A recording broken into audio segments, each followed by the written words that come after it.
Ibu ini pukul 00 waktu Indonesia Barat, tapi suami Ibu Jen belum keluar juga. Apa yang ingin Ibu sampaikan? Ya, terkait dengan hasil sidang hari ini pada pagi hari tadi pukul 10.30 sudah dijelaskan oleh Pak Hakim bahwasanya harus dikeluarkan seketika juga setelah keputusan dibacakan. Tapi setelah pukul 00.10 tidak ada tanggapan sedikit pun dari Kapolres untuk membebaskan suami saya. Dan jelas kami sangat kecewa dengan tindakan dari Pak Kapolres ini. Ibu, kami lihat membawa anak-anak juga, Bu, ya? Iya, karena anak-anak sudah rindu dengan bapaknya. Dan mereka juga tidak mau pulang sebelum jumpa bapaknya. Ibu sudah menjumpai suami Ibu? Belum. Dan sampai sekarang? Ya. Ya. Jadi, sampai kapan Ibu akan menunggu ini? Malam ini juga kami tungguin sampai suami saya dibebaskan sesuai dengan keputusan pengadilan. Ya. Bang Pala selaku kuasa hukum didampingi oleh Bang Romford Shopping. Hari ini klien Abang Chen Xiong belum juga keluar. Apa yang bisa disampaikan oleh kuasa hukum, Bang? Ya, yang pertama saya tegaskan bahwa tidak dilaksanakannya putusan pra peradilan pada hari ini yang telah diberikan kepada kami salinannya, dan dapat kami pertegas bahwa dalam putusan hakim mengadili satu, mengabulkan permohonan pra peradilan pemohon untuk sebagian.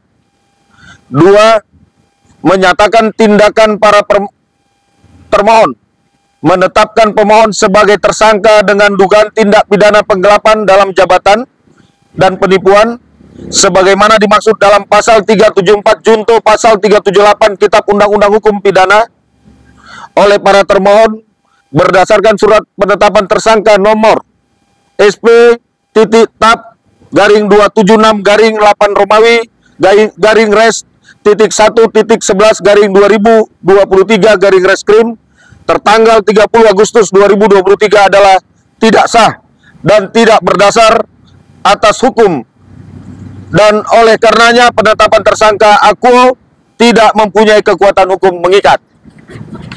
Selanjutnya menyatakan tidak sah segala keputusan atau penetapan yang dikeluarkan lebih lanjut oleh para termohon yang berkenan dengan penetapan tersangka atas diri pemohon oleh para termohon.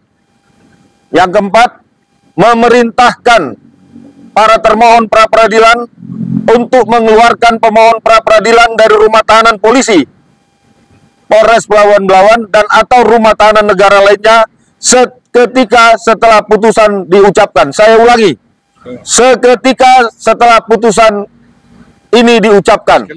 Ya, saya ulangi lagi.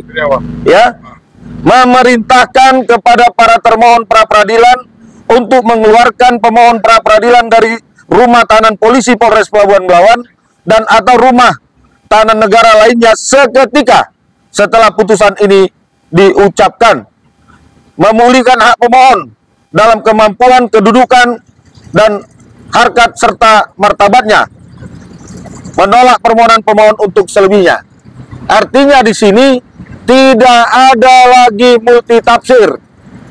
Artinya di sini termohon harus melaksanakan putusan pra peradilan ini. Apabila tidak dilaksanakan sampai jam yang tadi, telah terjadi pelanggaran hak asasi manusia dan telah melanggar juga pasal 333 KUH pidana yang ancaman hukumannya 8 tahun. Karena apa? Merebut kemerdekaan orang lain. Dan hal ini besok pagi akan kami tindak lanjuti. Ibu Yeni, istri klien kami, besok pagi akan melapor ke Polda Sumatera Utara, ke Direskrim. Ya, saya besok pagi langsung ke Mabes Polri. Kepala, sudah ada komunikasi sejauh ini kepada Kapolres Pelabuhan Belawan? Kita sudah WA, tidak ditanggapin. Kita sudah beritahu juga ke Kasat. Jawabannya bahwa mereka hanya melayani putusan yang diterima dari Panitra atau dari JPU.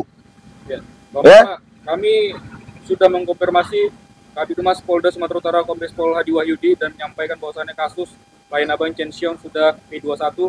Menurut Abang kaitannya dengan kasus Abang saat ini dengan Rapid apa, Bang? Wah, ini lagi-lagi konyol ini. Kabid Humas kok bisa bikin pernyataannya begitu? Ngerti nggak dia? Ketentuan pra-peradilan. Pra-peradilan itu gugur apabila pokok perkara ataupun dakwaan dibacakan di pengadilan. Ini kita kan belum ada apa-apa, sudah putus kita. Ya, jadi perlu saya sampaikan. Sedangkan berkas perkara sudah tahap 2, ya, tersangka dan barang bukti diserahkan ke kejaksaan, tapi persidangan belum dimulai, pra-peradilan tidak gugur. Pra-peradilan justru dengan dikabulkannya pra-peradilan, kalaupun itu sampai di sana itu gugur. Belajar hukum lagi itu Kabid Humas.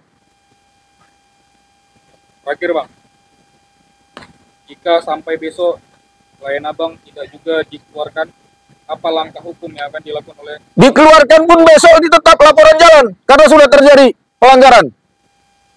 Sudah terjadi perbuatan melawan hukum.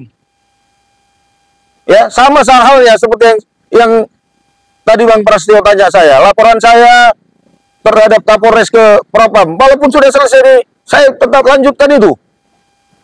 Ini kan perlu ini efek jerah, jangan hanya masyarakat aja dihukum untuk efek jerah. Pejabat pemerintah juga harus ada efek jerahnya. Ya. Terima kasih, Bang Pala.